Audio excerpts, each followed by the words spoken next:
જય જિનેન્દ્ર. શ્રીમદજીએ આત્મસિદ્ધિ એમાં આત્મા તરફ વળવા માટે જુદા જુદા કેટલાય ઉપાયો બતાવ્યા છે. He has shown many different ways how do we reach to our own soul. આત્માનું ધ્યાન, આત્મામાં સ્થિર થવું, તે માટે શું કરવું અને શું ન કરવું એ એમણે સમજાવ્યું. આપણે આગળ બીજી નવી કડી આજે કરીએ એના પહેલાં બહુ જ ઇમ્પોર્ટન્ટ જે લાસ્ટ કડી થઈ ગઈ એને ખાલી સમજી લઈએ કે શ્રીમદજીએ એમાં બે ખૂબ જ ઇમ્પોર્ટન્ટ પ્રિન્સિપલ જે આપણને શીખવાના છે ને કાયમ યાદ રાખવાના છે એ એમને બતાવ્યા. પહેલું તો એમે કીધું જ્ઞાન શેના માટે લેવું જોઈએ, એનો ઉપયોગ શું છે. Why do we need knowledge, what do we gain, જ્ઞાનથી શું મળશે આપણને. તેના જવાબમાં શ્રીમદજી કહે છે કે જ્ઞાન લેવાની પાછળ જે રીઝન છે, કારણ છે, એ આત્માને જાગૃત કરવા, to awaken our own self, આત્માના ભાવોને બહાર કાઢવા. અહીંયા વિચાર થાય છે કે આપણે અને માનીએ છીએ કે જ્ઞાન તે આત્માનો ગુણ છે, આત્મામાં જ છે, તો આ બહારથી જ્ઞાન લેવાની જરૂર શું છે. સવાલ સાચો છે. Why do we need to understand and take knowledge from outside when the knowledge is within us. આપણામાં જ જ્ઞાન છે તો બહારથી શેના માટે લેવું. તો એમ સમજવાનું છે અહીંયા દાખલાથી કે કોલસા બળવાનું એની અંદર જ છે, ટુ બર્ન એ એનો ગુણ છે, પણ કોલસાને બળાવવાનું ચાલુ કરવા માટે બહારથી એક માચીસની જરૂર છે. એક મેચબોક્સ નાખી એક માચીસથી એને સળગાવીએ પછી કોલસા સળગવાનું ચાલુ થાય. એના પછી મિનિટે મિનિટે આપણે નવી મેચીસની જરૂર નથી, એ ઓટોમેશન પર આવી જાય છે, પોતાની જાતે બળવાનું ચાલુ થઈ જાય છે. આ જ રીતે આપણું જ્ઞાન બી અંદર કોળસાની અંદર જેમ આગ છે એવી રીતે દબાઈ ગયેલું છે, અને એના માટે બહારનું જ્ઞાન એક માચીસ છે જે આપણા અંદરના જ્ઞાન તરફનું ધ્યાન દોરે છે કે આપણને પાસે શું છે એ નોલેજ એ આપે છે. બહારનું જ્ઞાન એ કોઈ દાડો ત્રણ જગતનું, ઉપર દેવલોક, વચ્ચે મધ્યલોક ને નીચે નરક, એ જગતનું ને ત્રણેય કાળનું નોલેજ કોઈ દાડો નહીં આપે. પણ બહારનું જ્ઞાન એ નોલેજ સુધી પહોંચવા માટેનું આપણને જગાડશે કે તું આમ કર. પછી એકવાર આપણે એ ભાવમાં જઈશું એટલે એ પછી ઓટોમેશન પર થઈ જશે અને આપણે એમાં ને એમાં જ આગળ વધશું. અત્યાર સુધી આપણે ઇસ્યુ શું હતું, પ્રોબ્લેમ? આપણો પ્રોબ્લેમ છે કે બહારના જ્ઞાનને અને અંદરના ભાવોને આપણે અલગ અલગ રાખ્યા છે. બહારનું નોલેજ લીધું, એ નોલેજ લીધું, ને અંદરના ભાવ છે, અંદરના ભાવ છે, એને કનેક્ટ નથી કર્યા. એટલે બહારના જ્ઞાનની, બહારના નોલેજની આપણે હેલ્પ નથી લીધી અંદર આત્મામાં જવા માટે. અને આવું જ કરવાથી આપણા અનંતા ભાવો થઈ ગયા. પણ હવે અહીંયા સમજીએ, શ્રીમદજી કહે છે કે બહારના જ્ઞાનની હેલ્પ અંદર આત્માને બહાર, આત્માના સ્વભાવને બહાર લાવવા માટે કરવાનું છે, તો જ સક્સેસ મળશે. નહીતર બહારના જ્ઞાનથી ખાલી આગમમાં જે લખ્યું એ વાંચી શકશું, પણ આગમમાં જે સમજાવ્યું છે એ સમજી નહીં શકીએ. અને સાચું શ્રુત જ્ઞાન, જે ગયા કડીમાં કીધું હતું શ્રીમદજીએ, કે સાચું શ્રુત જ્ઞાન ઇઝ વાંચવું અને સમજવું બંને ભેગું છે, એકલું વાંચવું નથી. એટલે અહીંયા ખાસ એમને પહેલો પ્રિન્સિપલ કીધું છે કે શ્રુત જ્ઞાનને સમજો. એ નોલેજ શેના માટે લેવાનું છે? એ આત્માના માટે લેવાનું છે. નોલેજ ખાલી વાંચવા માટે નથી લેવાનું. આ એમનો પહેલો પ્રિન્સિપલ સમજાવ્યો. બીજો ફંડામેન્ટલ પ્રિન્સિપલ એમને આપણને કીધો છે કે ધર્મ, એમાં સૌથી ઇમ્પોર્ટન્ટ પોઈન્ટ પ્રિન્સિપલ છે કે જન્મથી કે સંઘથી, સંપ્રદાયથી કે માન્યતાઓથી ધર્મ થશે એમ માનતા નહીં. એક જ ધર્મ છે દુનિયામાં, અને એ છે વિતરાગ ધર્મ. પછી તમે કયો વેશ પહેર્યો છે એ મહત્વનું નથી, ઇઝ નોટ ઇમ્પોર્ટન્ટ. રાગ અને દ્વેષને હરાવવા અને તેની જોડે જોડે હિંસા ન થાય એ માઇન્ડમાં રાખવું અને એ પ્રમાણે રહેવું, એ જ ધર્મ છે. બસ. જૈન ધર્મ પણ આ જ કહે છે. અને જૈન ધર્મ આપણને એક્સ્ટ્રા હેલ્પ આપે છે બાય વે ઓફ એક્સપ્લેનિંગ કે તમે રાગ અને દ્વેષના ભાવોમાં વધારે ટકી શકો. એટલે શીખવાડે છે કે કેવી રીતે તમે વ્રત લો, પચકાણ લો, શ્રાવકપણું પાળો, સાધુપણું પાળો. એ પાળવાનું શીખવાડે છે ધર્મ. અને જેમ જેમ આપણે એમના પાળવાથી હિંસામાંથી દૂર થઈશું, એમ એમ આત્મા કર્મથી હલકો થશે. અને જેટલો આત્મા કર્મથી હલકો થશે એટલો આત્મામાં વધારે સ્ટ્રેન્થ આવશે રાગ અને દ્વેષને હરાવવા માટે. એટલે અહીંયા જૈન ધર્મમાં કોઈ પણ ડિવિઝન હોય, દિગંબર હોય, શ્વેતાંબર હોય, મૂર્તિ પૂજક એમાં હોય, સ્થાનકવાસી, તેરાપંથી, આ દરેકમાં ક્રિયાઓમાં ફરક છે. દરેક જણ થોડી થોડી ક્રિયાઓ જુદી રીતે માને છે. પણ મોક્ષ, મુક્તિ કેવી રીતે મળશે એ વાતમાં કોઈનામાં ફરક નથી. દરેક જણ અને દરેક સંપ્રદાયો માને છે કે વિતરાગતાથી જ મુક્તિ મળશે, એના સિવાય મુક્તિ મળવાની નથી. એટલે જે બી ક્રિયા કરો એમાં 2 પોઈન્ટ યાદ રાખજો કે હું જે ક્રિયા કરું છું એ રાગ અને દ્વેષને દૂર કરવા કરું છું, અને જે ક્રિયા કરું છું એમાં હિંસા ન થાય એનું ધ્યાન રાખીને કરું છું. આ જ 2 પોઈન્ટથી કોઈ પણ કરેલી ક્રિયા એ સાચી ક્રિયા છે. એટલે આમાં જ ધ્યાન રાખી અને આગળ વધવાનું છે. અને આ જ શ્રીમદજીએ લાસ્ટ કડીમાં સમજાવ્યું હતું કે કોઈ પણ વેશ પહેરો એ વેશને ઇમ્પોર્ટન્ટ નહીં, તમારે વિતરાગતાના સ્વભાવને ઇમ્પોર્ટન્સ આપજો. એટલે આ લાસ્ટ ટાઈમના 2 પ્રિન્સિપલ હતા. હવે આપણે આ વખતની એક કડી કરીએ છીએ. આ કડી મોટી છે એટલે એક જ કડી થશે આજે. એક જ મિનિટ. હા,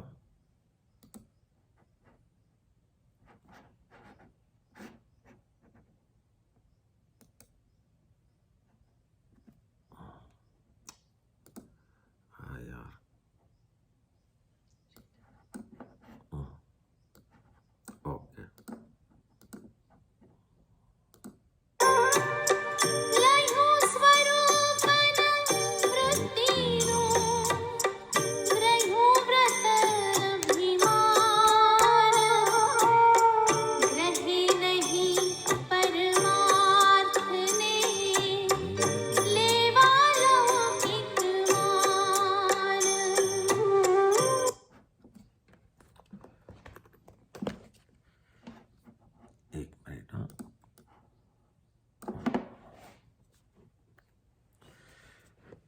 કડી નંબર 28મી, લહ્યું સ્વરૂપ ન વૃત્તિનું, ગ્રહ્યું વ્રત અભિમાન, ગ્રહે નહીં પરમાર્થને, લેવા લૌકિક માન. હમણાં આત્મસિદ્ધિમાં આપણે મતાર્થીના લક્ષણોની વાત ચાલે છે. મતાર્થીનો અર્થ આપણે પહેલાં સમજ્યા છીએ કે જે પોતાના જ વિચારોમાં પોતાની જ જાતને સાચો માનતો હોય, એનો પોતાનો જ ઓપિનિયન પકડીને બેઠો હોય, પોતાના જૂના વિચારો જે સાચા છે કે ખોટા એ સમજવા પણ તૈયાર ન હોય, બાપ દાદાથી આવતા છે એ જ ક્રિયાઓ કર્યા કરીએ, પછી એ સાચી છે ખોટી છે એનું કોઈની પાસે જઈ અને સમજવું પણ નથી. આવા બધા લક્ષણોથી મતાર્થી, એ પ્રમાણે શ્રીમદજીએ એ લક્ષણોથી મતાર્થીનું નામ આપ્યું. તો આગળ આપણે જોયું પહેલાંની કડીઓમાં કે મતાર્થી એ જ્ઞાનમાં અને શ્રદ્ધામાં, ધર્મની સાચી શ્રદ્ધામાં એ ક્યાં ક્યાં ભૂલો કરે છે. આ કડીમાં હવે એ ચારિત્રમાં ક્યાં ભૂલ કરે છે એ અહીંયા આવે છે. મતાર્થી સાચું ચારિત્ર સમજ્યો જ નથી અને જે ચારિત્ર પાળે, જે ક્રિયા કરે એમાં ભૂલ જ કરતો હોય છે. સામાન્યથી નોર્મલી મોટા ભાગે એવું જોવા મળે છે કે કોઈ પણ જીવ ધર્મની શરૂઆત કરવા જાય, એને ધર્મ કરવો છે, ચાલુ કરવાનું હવે મન થયું છે, તો એ વખતે જે ક્રિયા અને ચારિત્ર પાળવા જાય છે એ મોટા ભાગે દ્રવ્ય ચારિત્ર પાળે છે. હજી એનું અજ્ઞાનતા છે, ચારિત્ર ચાલુ કર્યું છે. ચારિત્રનો મિનિંગ શું છે એ બધાને ખબર છે. It's a discipline. મન વચન કાયાનું એવું ડિસિપ્લિન કે જેનામાં હિંસા અટકી જાય અને પોતાના આત્મા ઉપર ધ્યાન રહે. એ પરફેક્શન, એને ચારિત્ર કહેવાય. તો એવું ચારિત્ર આપણા ધર્મમાં બે પ્રકારે બતાડ્યું છે અને અહીંયા એ ચારિત્રનું થોડુંક સમજી લો. એક ચારિત્રને કહેવાય છે દ્રવ્ય ચારિત્ર અને બીજું ચારિત્ર છે ભાવ ચારિત્ર. જ્યાં જીવ ક્રિયા કરતો હોય, બધું જ પાળતો હોય, પણ એ જીવમાં શ્રદ્ધા હજી નથી, શેના માટે કરું છું એમ હજી માનતો નથી, સાચું માનતો નથી, પોતાનું જ માને છે કરીને ક્રિયા કરે છે. એવા જીવો અને એની જોડે જોડે એક બીજું આપણે સમજી લો, જાણવા જેવું છે કે દુનિયામાં અનંત આત્માઓ બતાડ્યા છે. એનું કોઈ કેલ્ક્યુલેશન નથી. ઇવન તીર્થંકરના જ્ઞાનમાં બી એનું કેલ્ક્યુલેશન, એટલે એટલા અનંત આત્માઓ છે. અને આપણે એટલું તો જાણીએ છીએ કે દરેક આત્મા સરખા છે. દરેક આત્મામાં જ્ઞાન ગુણ, દર્શન ગુણ, ચારિત્ર ગુણ, અન્ય બીજા સેંકડો ગુણો જે આત્માના છે બધાના સરખા છે. પણ અહીંયા એક ચીજમાં કંઈક ફરક પડે છે, જે કુદરતી નિયમથી, ઇટ્સ અ નેચરલ ફિનોમિનન, એનું કોઈ જવાબ નથી, એનું કંઈ એક્સપ્લેનેશન નથી. એ ફરક શું છે? તો ફરક છે કે અમુક અનંત આત્માઓ, એનું બંધારણ એવું છે કે એ લોકો આ ચાર ગતિ સંસારમાં જ ફર્યા કરશે. એ લોકોનો મોક્ષ કોઈ દાડો નથી થવાનો. અને અમુક આત્માઓ એવા છે કે જે લોકોનો મોક્ષ થવાનો જ છે. હવે જે મોક્ષ નથી થવાના એ આત્માઓને અભવી આત્મા કહેવાય છે. એટલે જેનો ભવનો એન્ડ જ નથી થવાનો, 4 ગતિમાં ફરવાના છે. તો આ અભવી આત્માઓ પણ જૈન ધર્મમાં એની ક્રિયાઓમાં, એના વ્રતો, પચકાણોમાં, શ્રાવકપણામાં, સાધુપણામાં બધું જ પાળતા હોય છે. આવા જ અભવી આત્મા સાધુપણું પાળે, એટલું કડક પાળે, એટલું સ્ટ્રિક્ટ પાળે. અને આ નવાઈ લાગશે આપણને કે તીર્થંકર પ્રભુ પોતાના જ્ઞાનમાં એ અભવીના ચારિત્રમાં આટલી પણ ભૂલ શોધી ન શકે, એટલું સ્ટ્રિક્ટ પાળે. પણ અંદરથી એનું લક્ષણ, એના ભાવ મુક્તિ પામવાના હોતા જ નથી. કાં તો એને એ જ ભાવમાં આન માન અને કેટલા શિષ્યો થાય, કેટલી આરામ મળે, એ તરફ ધ્યાન હોય છે. અને કાં તો એ ભાવ પછી આટલું સારું પાળી અને મને દેવલોકના સુખ મળશે, ઇન્દ્ર બનીશ અને ત્યાંની મજા લઈશ, એના ઉપર જ ધ્યાન હોય છે. એવા દ્રવ્યથી જે કરે છે એને દ્રવ્ય ચારિત્ર કહેવાય. અભવી જીવોનું ચારિત્ર એ દ્રવ્ય ચારિત્ર છે. એ લોકોમાં કોઈ દાડો સમ્યક દર્શન આવશે જ નહીં. ધર્મ ઉપર, આત્મા ઉપર અને મુક્તિ ઉપર એને શ્રદ્ધા બેસશે જ નહીં, પણ ચારિત્ર પાળશે. એટલે ધર્મમાં ચારિત્રના પ્રકારમાં એક દ્રવ્ય ચારિત્ર છે.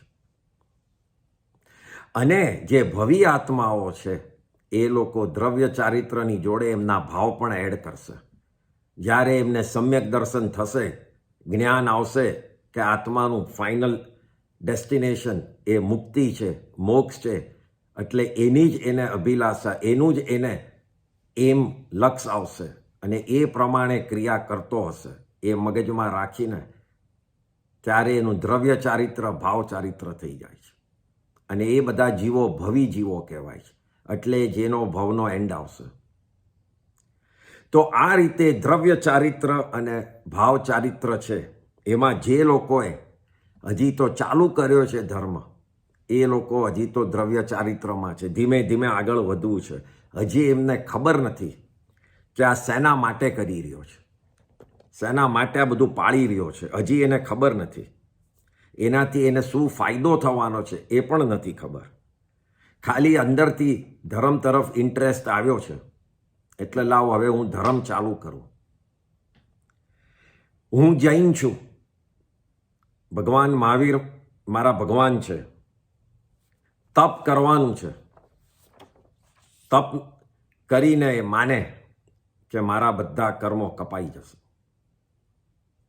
આ રીતેથી એ માની અને ચારિત્ર પાળતો હોય છે. અહીંયા આપણે હવે એ સમજવાનું છે કે આપણે ઉપવાસ કર્યો, છઠ કર્યો, અઠમ કર્યો, તો આ 3 દિવસ કંઈ પણ કર્યું એમાં કરવાનું જે કારણ હતું, જે કર્મ ને જુદા પાડવાના હતા આત્માથી જે ચોંટેલા, એ નિર્જરા એ થઈ કે ન થઈ. નિર્જરા શબ્દનો અર્થ છે નિર્જર ગુજરાતીમાં, એટલે ખરી જવું. કોઈ પણ ચીજ ખરી જાય કોઈ ચીજ ઉપરથી તો એ નિર્જરા થઈ કહેવાય. એટલે આત્માના પ્રદેશોથી જ્યારે જળ કર્મના પૂતગલો ચોંટ્યા હોય, એ જેટલા પડતા જાય, જુદા થતા જાય, એને નિર્જરા કહેવાય. તો અહીંયા આપણે એ જાતે પૂછવાનું કે હું તપ કરું એટલે નિર્જરા થઈ જશે. એમાં હસે શબ્દ ખૂબ જ ડેન્જરસ છે કે આપણે કંઈ જાણ્યા વગર જ તપ કરી કાઢો એ વાત થાય છે. અને આપણે ખાલી ગેસ કરીએ છીએ કે ધર્મમાં હું તપ કરું એટલે કર્મની નિર્જરા થઈ જશે. પણ એની પાછળની જે સમજણ છે, અન્ડરસ્ટેન્ડિંગ છે, એ આપણે જ્ઞાન લેવું નથી, કારણ કે એટલો સમય કાઢવો નથી. તપ કરીએ તો એનું ફળ તો મળવું જ જોઈએ, આપણે બધા જ જાણીએ છીએ. અહીંયા તપનું ફળ ધર્મમાં કર્મની નિર્જરા બતાડ્યું છે. તપ કરવાથી કેટલી નિર્જરા થઈ તે આપણને ખબર કેવી રીતે પડશે? આપણે જાણવું છે અંદરથી કે મારી નિર્જરા કેટલી થઈ. કેટલા કર્મના પૂતગલો મારા આત્માથી છૂટા પડી ગયા. આત્મા ઉપર અનંતા પૂતગલો આવીને ચોંટેલા છે કર્મના. એમાંથી કેટલા નીકળી ગયા એ મને ખબર કેવી રીતે પડશે? અને હજી પણ અનંતા જ ચોંટેલા રહેશે. જેમ દરિયામાંથી એક બાલડી પાણી કાઢો તો દરિયો જ રહેવાનો છે, ખબર જ નહીં પડે કે કેટલું કાઢ્યું. આ જ વાત કર્મોમાં પણ છે કે કેટલા કાઢ્યા મને ખબર કેવી રીતે પડશે? તો આ રહસ્યને આને સમજાવવા માટે શ્રીમદજીએ આ ગાથામાં એક ખૂબ જ ઇમ્પોર્ટન્ટ વર્ડ મૂક્યો છે અને એ છે વૃત્તિ. જે લાઈનમાં મૂક્યું છે એમાં કીધું છે લયુ સ્વરૂપ ન વૃત્તિનું. લયુ સ્વરૂપ ન વૃત્તિનું એટલે લયુ એટલે રાખ્યું નહીં, સ્વરૂપ એટલે રિયલ ફોર્મ વૃત્તિનું. વૃત્તિ એટલે ઇન્ટેન્શન, વિચાર, એને વૃત્તિ કહેવાય. તો આપણે શ્રીમદજી કહે છે કે વૃત્તિને જાણવાની છે. આ વૃત્તિ એટલે ઇન્ટેન્શન એ બે પ્રકારની હોય છે. એક વૃત્તિનું નામ છે સ્વાભાવિક વૃત્તિ અને બીજી વૃત્તિનું નામ છે વૈભાવિક વૃત્તિ. અગેન વૃત્તિ ઇઝ ઇન્ટેન્શન્સ, તમારા વિચારો, તમારા અંદરના પરિણામો.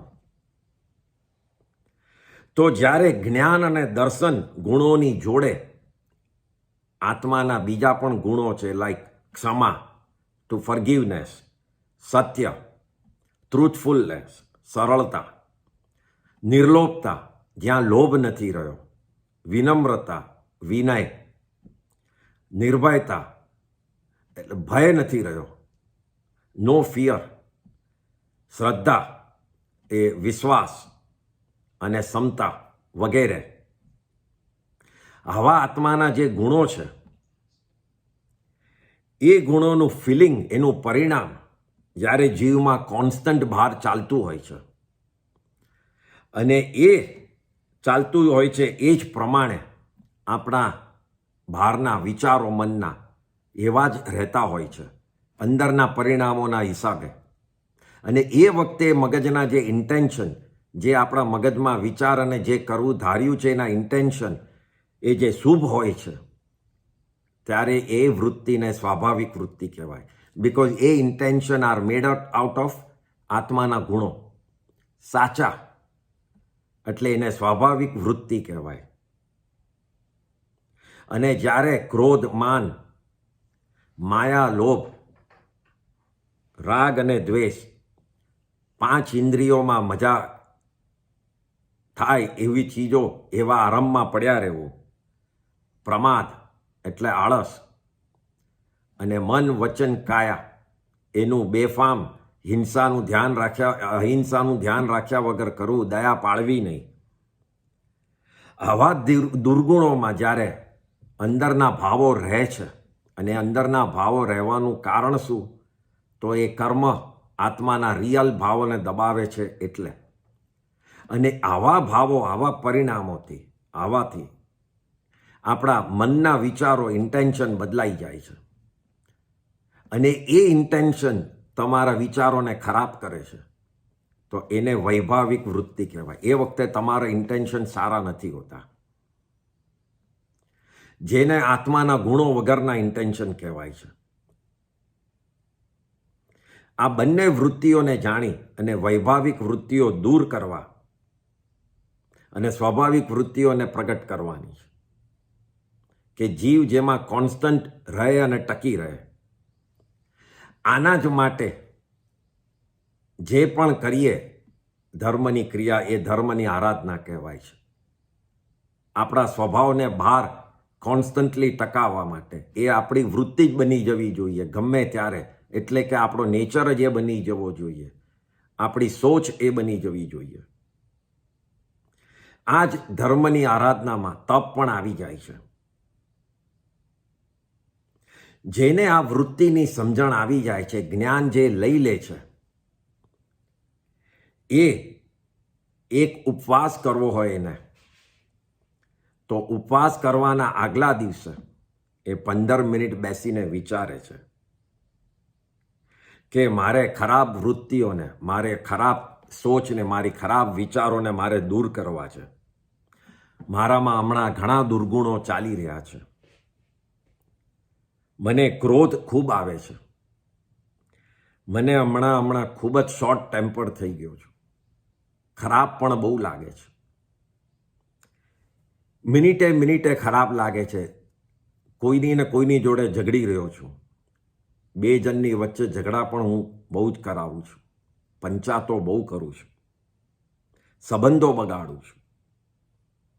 આનાથી મને હાર્ટ ઉપર અસર થાય છે અને પ્રેશર પણ વધી જાય છે. તો કાલે મારે એક ઉપવાસ કરવો છે. તો એમાં આ બધા કસાયોને દૂર રાખવા છે. મારે આત્માની નજીક રહેવું છે. અને એમાં પણ એ દિવસે મારે મારા કેટલા દુર્ગુણો મારામાં કેટલા ખરાબ એટ્રીબ્યુટ્સ બહાર ચાલી રહ્યા છે, પરિણામો બહાર ચાલે છે મારા મનના વિચારોમાં, એનાથી મારા જે ઇન્ટેન્શન થાય છે એ કયા છે, મને એ કેટલા હેરાન કરે છે. મારે મારી જાતને અને આ દુર્ગુણોને જુદા કરવા છે. મારે જાણવું છે કે હું પોતે કોણ છું. આપણે કોઈ પણ સારું રિઝલ્ટ જોઈતું હોય તો પોતાની જાતને એનાલાઇઝ તો કરવું જ પડે. બિઝનેસમાં બી આપણે કમાવવું હોય તો જે ધંધામાં જવું હોય એનું આપણે પહેલાં બધું જોતા હોઈએ છીએ કે અહીંયા કમાવા મળશે કે નહીં. એવી જ રીતે આ ઉપવાસમાં બેસી અને મારે અંદર એનાલાઇઝ કરવું છે. મારે ચેક કરવું છે કે મારો જે નેગેટિવિટીવાળો નેચર છે એ નેચર અને એ દુર્ગુણો જોડે મારે લડાઈ કરવી છે. આવા વિચારો આત્માના ગુણોને પ્રગટ કરવા માટેની કોશિશ,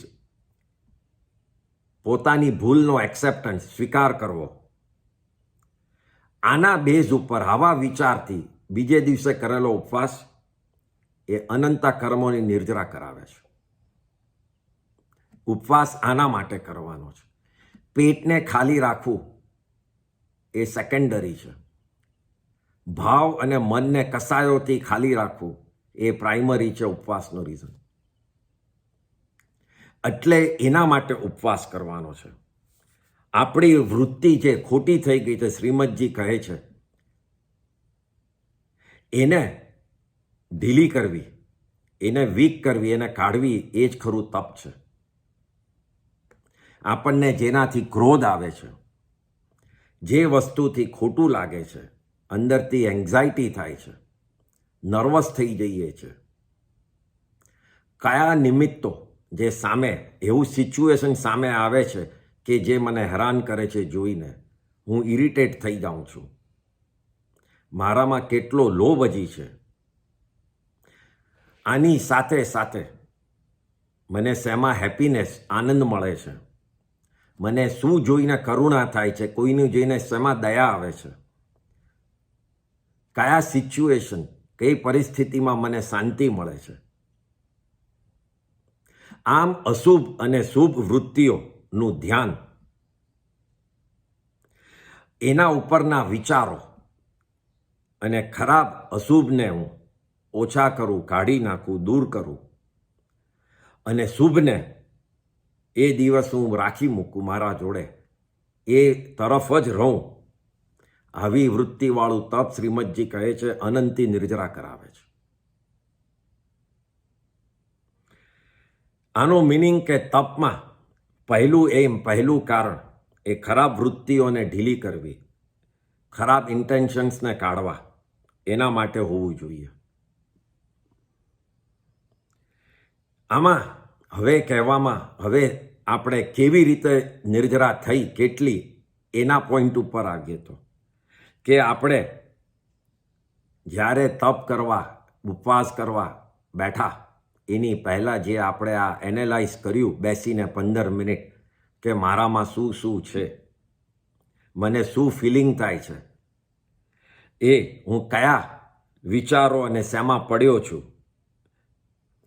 એ પછી ઉપવાસ કર્યો અને બીજે દિવસે એ જ જૂના નિમિત્તો પછી આવે, એ જ પરિસ્થિતિ સામે ઊભી થાય, એમાં મારું કસાય કેટલો ક્રોધ રહે છે, હું કેટલો નર્વસ રહું છું, કેટલો ઇરિટેટ થાઉં છું. એ જ તપ પહેલાંની અને તપ કર્યા પછીની જો પોઝિશનમાં ફરક ન હોય તો સમજજો કે કોઈ નિર્જરા થઈ નથી. કારણ કે તમે જ્યાં હતા ત્યાં જ આવી ગયા છો. તમે એવો વિચાર જ નથી કર્યો. અને તમને તપ કર્યા પછી મનમાં શાંતિ આવે અને એ જ જે ચીજ તમને ક્રોધ લાવે છે ત્યાં તમારે મન શાંત રહે, ક્રોધ અલ્પ થઈ ગયો હોય, ખરાબ લગાડવાનું ઓછું થઈ ગયું હોય, કોઈને માફ કરી કાઢવાનું મનમાં વિચાર થાય, ત્યારે સમજજો કે ઉપવાસમાં અનંતી નિર્જરા થઈ છે. કારણ કે તમે સમજીને બેસીને તપ કરવા લીધું હતું અને એનો ફાયદો આ જ છે કે અનંતી નિર્જરા થાય છે અને તમને અંદરથી શાંતિ મળે છે. આ જ શ્રીમદજી કહે છે લય સ્વરૂપ જે વૃત્તિનું, સાચું વૃત્તિનું ઇન્ટેન્શન લઈને તપ કર્યું હોય તો જ એ તપ સાચું તપ તરીકે થાય છે. નહીતર શ્રીમદજી બીજી લાઈન એટલે બીજું વાક્ય કહે છે ગ્રહ્યું વ્રત અભિમાન. ગ્રહ્યું એટલે લીધું, ગ્રહણ કર્યું, યુ ટુક, એટલે જે વ્રત લીધું છે એ શેના ગ્રહણ શું કર્યું? અભિમાન માટે કર્યું છે, એમ શ્રીમદજી કહેવા માંગે છે. એટલે કે જે આવા ઇન્ટેન્શન, સારા શુભ ઇન્ટેન્શન, શુભ વિચારોથી જે તપ નથી કરતા, એવા અજ્ઞાનીને જે વ્રત કરે છે એમાં કસાય ઘટવાને બદલે વધે છે, એમનું ઘટતું નથી. સાચા તપ સાચા વિચારો જોડે જે જાણે છે એની જોડે પારણા પણ એકલા જ કરી કાઢે છે, કોઈને ખબર નથી પડતી. નહીતર તો સમૂહમાં મને સૌથી સારી સીટ ઉપર બેસાડો કે સમૂહ પારણામાં બધા આવે તો સૌથી પહેલાં મને જોઈ. જે સાચું તપ કરનારા છે, આ મગજમાં રાખનારા, એને આંબિલમાં 2 કે 5 આઈટમો બની હોય તો ચાલી જાય છે. બાકી તો 15 કે 20 બનાવી હોય તો એ લાગે કે આ કેટલી ઓછી છે. ધ્યાન હજી ખાવાના ઉપર જ છે. સાચું સમજનારા સંગ બહુમાન કરે કે નહીં એને પડી જ નથી. અને બાકી તો સંઘ જો બહુમાન ન કરે વર્ષી તપ કર્યા પછી તો સંઘ જોડે ઝઘડો કરે. આમ જે સાચું ન સમજનારા છે એ લોકોના કસાયો મંદ ઓછા થવાને બદલે તપ પછી વધી જાય છે. તો એના માટે શ્રીમદજીએ જે વાક્ય કહ્યું છે ગ્રહ્યું વ્રત અભિમાન, એટલે એવા વ્રતમાં અભિમાન જ વધે છે, કસાયો જ વધે છે. અને એ તપ એણે કર્યું છે જ એના માટે. ઘણા જણનો સ્વભાવ આપણે જોયો છે કે તપશ્ચર્યા જેમ વધારે કરે એમ વધારે ક્રોધ થતો જાય, વધારે ગુસ્સો ચડતો, વધારે ચીડિયો થતો જાય. કારણ કે એમને સ્વભાવમાં જ સમજ્યા નથી કે તપ મારે એ બધું ઘટાડવા માટે કરું છું. આવા ન સમજનારા ઘણી ચીજો ઘણા વખતે ગણાવ્યા જ કરતા હોય કે હું કંદમૂળ નથી ખાતો, હું રાત્રિ ભોજન નથી કરતો, હું આટલા સમાયિક કરું છું, આટલી માળા ગણું છું, રોજ સવારના પોરસી કરું છું. આમ દરેક ધર્મના કાર્યને પોતે ગણાવ્યા જ કરતો હોય. અંદરથી પણ પોતે એક જાતનો અભિમાન થયા કરે કે જો હું આ બધું કરું છું. આનાથી અભિમાન ઘટવાને બદલે વધતું જાય છે. આવા મતાર્થીઓ, અજ્ઞાનીઓ ધર્મના કાર્યોનો હિસાબ તો બરાબર રાખે છે, પણ લાઈફમાં, સંસારમાં એણે કેટલા પાપો કર્યા, કેટલા કસાયો કર્યા, કેટલાની જોડે ઝઘડ્યો, કેટલાને ઉલ્લુ બનાવ્યા, કેટલાનું ખાઈ લીધું, આનો હિસાબ એની પાસે હોતો નથી. સારાનો હિસાબ રાખવાની ટ્રાય કરે છે, કારણ કે એને અંદરથી ફીલ ગુડ કરવું છે. પણ ખરાબનો હિસાબ એની પાસે હોતો નથી, કારણ કે માનતો જ નથી મેં ખરાબ કર્યું છે. અને આવા જ ન માનનારા હિસાબો જ આત્માને મારે છે. અને આવા કાર્ય અને આવા હિસાબોના હિસાબે જ એ આત્મા જ્યાં સુધી એનામાં હોય છે ત્યાં સુધી એને શાંતિ મળતી નથી, એ એનો અનુભવ કરી નથી શકતો. આવા મતારથી રહેવું, પોતાના વ્રતનું અભિમાન કરવું, એનું રિઝલ્ટ એ હોય છે એનું કે લૌકિક એટલે બધાને, અહીંયા લોકમાં એટલે લૌકિક, એને બતાડવામાં જે કરતો તપ હોય છે અને એના પોતાના માન અને અભિમાન માટે, એવા જીવને શ્રીમદજી 3જા વાક્યમાં કહે છે ગ્રહે નહીં પરમાર્થને, એટલે એવો પરમાર્થને પામી નહીં શકે એવો જીવ. પરમાર્થ એટલે શું? પરમાર્થ 2 શબ્દનો બનેલો શબ્દ છે, પરમ અને અર્થ.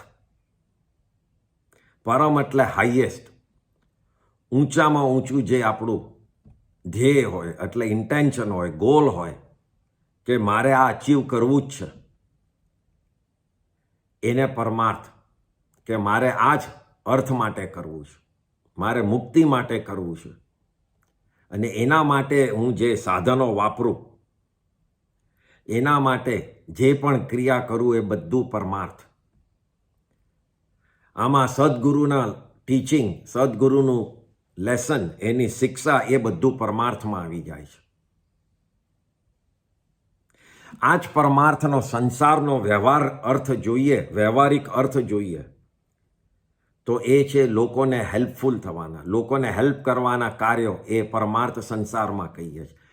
મારે 1000 કરોડ કમાવા છે, એ મગજમાં રાખીને હું ધંધો કરું, એ પરમાર્થ ન કહેવાય ધર્મની દ્રષ્ટિએ, એને ગોલ કહેવાય સંસારનો.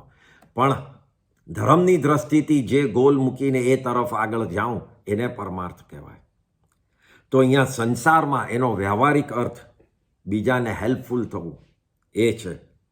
ચેરિટીઝ કરો, હોસ્પિટલ્સ બનાવો, સ્કૂલ્સ બનાવો, લોકોને લાઇવલીહુડ, નોકરીઓ આપો, પાંજરાપોળ, એનિમલ વેલફેર, આવા વગેરે વગેરે કાર્યો, એ બધા વ્યવહારિક સંસારના પરમાર્થ છે.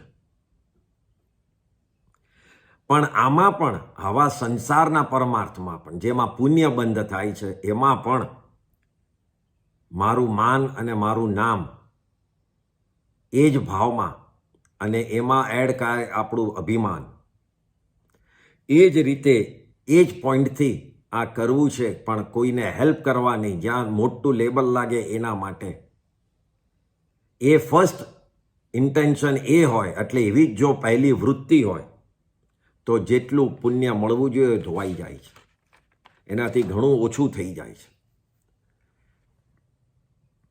આમ કોઈને હેલ્પફુલ કરવું, કરુણા રાખી, અનુકંપા રાખવી, એ ઇન્ટેન્શનથી કરેલું એને વ્યવહારિક પરમાર્થ કહેવાય છે. આવા પરમાર્થમાં, આવા સંસારના સારા કાર્યોમાં પણ કસાય ન હોવો જોઈએ. જો એમાં ન હોવો જોઈએ, શ્રીમદજી કહે છે, તો પછી ધર્મમાં, ધર્મની ક્રિયામાં અને તપ કરવા, નિર્જરા કરવામાં, એમાં તો અભિમાન ન જ હોવું જોઈએ. તપશ્ચર્યા કરનારા, એમાં 3 ભાગ બતાવ્યા છે તપસ્વીના. એક કહેવાય છે દીપ્ત તપસ્વી. દીપ્ત એટલે કોણ? જે અવારનવાર તપ કરતા હોય. પર્યુષણ આવ્યું તો એક ઉપવાસ, છઠ કર્યો, છેલ્લો અઠમ કર્યો, 28 કરી કાઢી, આંબિલનો ઓળી આવી તો આંબિલની ઓળી કરી કાઢી, એમ અવારનવાર જે તપ કરે છે, એવા તપસ્વીને દીપ્ત તપસ્વી કહેવાય છે. બીજા પ્રકારના છે, એને કહેવાય છે ઉગ્ર તપસ્વી. ગુજરાતી વર્ડ ઉગ્ર means intense, very high level, બહુ જ કડક. એ ઉગ્ર તપસ્વી એટલે કોન્સ્ટન્ટલી એમનું તપ ચાલતું જ હોય.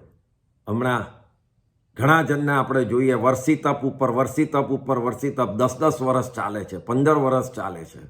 ઘણા જણ 28 કરી એના પછી આ 24 ભગવાનના અપવાસો કર્યા, એના પછી બીજું તપ કર્યું, ત્રીજું, એમ કોન્સ્ટન્ટલી જેનું તપ ચાલ્યા જ કરતું હોય છે આખા વર્ષ અને આખો દરમિયાન, એને ઉગ્ર તપસ્વી કહેવાય.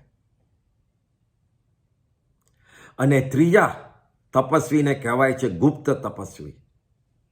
એનો અર્થ કે ગમે તેટલી એ તપસ્યા કરે પણ કોઈને ખબર જ ન પડે, કોઈ જાણે જ નહીં, ખાલી કરનારાનો આત્મા જ જાણે. આવા તપસ્વીનું ધ્યાન ખાલી કર્મ નિર્જરા ઉપર જ હોય છે, એનું ધ્યાન બીજે કશે નથી. આગમમાં આ લોકમાં બધું મળે કે પરલોકમાં પુણ્ય અને સુખ મળે, એના માટે તપ, વ્રત, પચકાણ કરવાની ના પાડી છે. એક આગમ આપણું શ્રી 10 વૈકાલિક સૂત્રમાં એક ગાથામાં કીધું છે કે જો હું તપ કરું અને એ જો કોઈ જાણે અને મને માન આપે તો મારું અભિમાન વધવાના ચાન્સીસ છે. મારી વાવા થાય તો બી અભિમાન વધશે. બીજા કે મારું તપ કોઈ જાણે અને મારી સેવા કરવા, મારી સાતા પૂછવા ન આવે તો મને ખરાબ લાગવાના ચાન્સ છે. ખોટું લાગે, ક્રોધ આવી જાય, પણ મેં તપ તો આ જ ક્રોધ અને માન જેવા કસાયોને જીતવા કર્યું છે, એટલે એનાથી તો ઉપરથી ઉપર વધે છે જાણ કરવાથી. એના કરતાં તો ગુપ્ત રીતે જ તપ કરું, તો જ કસાયને જીતી શકીશ અને I will be able to defeat. આ 10 વૈકાલિક સૂત્રમાં આવે છે ગુપ્ત તપસ્વીના માટે. એટલે આપણાથી ધારો કે સંસારમાં ફેમિલીમાં રહીને ગુપ્ત તપસ્યા ન થાય તો પણ કસાયો તો નથી જ કરવા, એ તો ખાસ મનમાં રાખજો. શ્રીમદજી જે આ વાક્યમાં કહ્યું, લયું સ્વરૂપ ન વૃત્તિનું, આ વાક્યને આગળ સમજતા